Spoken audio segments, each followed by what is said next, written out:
อ้าวอย่าเพิ่งเดินไปไกลอย่าเพิ่งเดินไปไกลเด้อแหนแถวเชือกก่อนเราล้อมรอบไม่ได้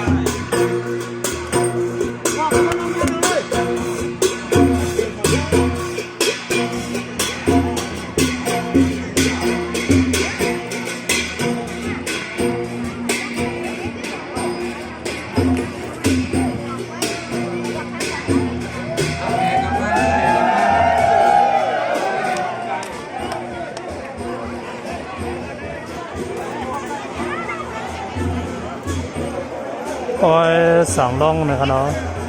ในอำเภอเมจันจังหวัดเชียงรายนะครับมาโฮมกันกุฏิกุฏังมาโฮมกันครับเนาะมีหลายเจบิงครับมาโฮมกันครับเนาะเหมือนที่เรือวางย่องค่ะอันไปเร็วกว่ามีแทงครับเนาะนะครับพ้นน้ำไปก็อันไปเร็วกว่ามีดังในนำไว้ในสลาบนครับเนาะสั่งล่องครับบทลูกแก้วครับเนาะในเดือนฮะบทลูกแก้วบทพระอุรุล้วนข้าวใหม่นะครับเนาะเอาขอพอมาเลยขอพอมาเลยมาที่ร้านเจ้าภาพมาแล้วเดินถ้าจะเดินรถแม่สายวัดที่นี่ตรง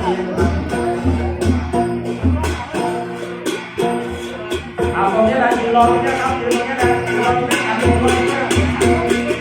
งนี้แห่ตรงนี้เลยแห่เลยแห่เลยขอต้อนรับ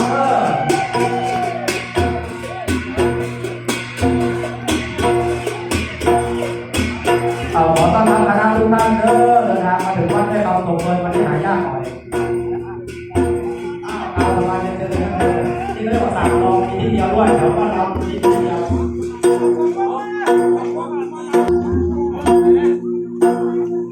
แผ่ต้อนรับสั่งรองเรียนเชิญท่านดร.นิวัฒน์ท่านอธิการบดีท่านวัดเชียงรายเราขอเรียนเชิญนะครับทันทีเลยเชิญเลยเชิญเลย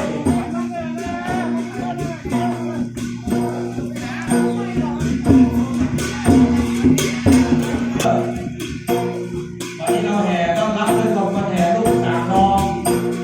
อันนี้เป็นสามรองก็จะรู้ว่าการ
ไม่ธรรมดาเอาแล้วต่างรองจะเจอแดดนะเด้อนั่งหลบแดดเด้อครับเด้อต่างรองนั่งหลบแดด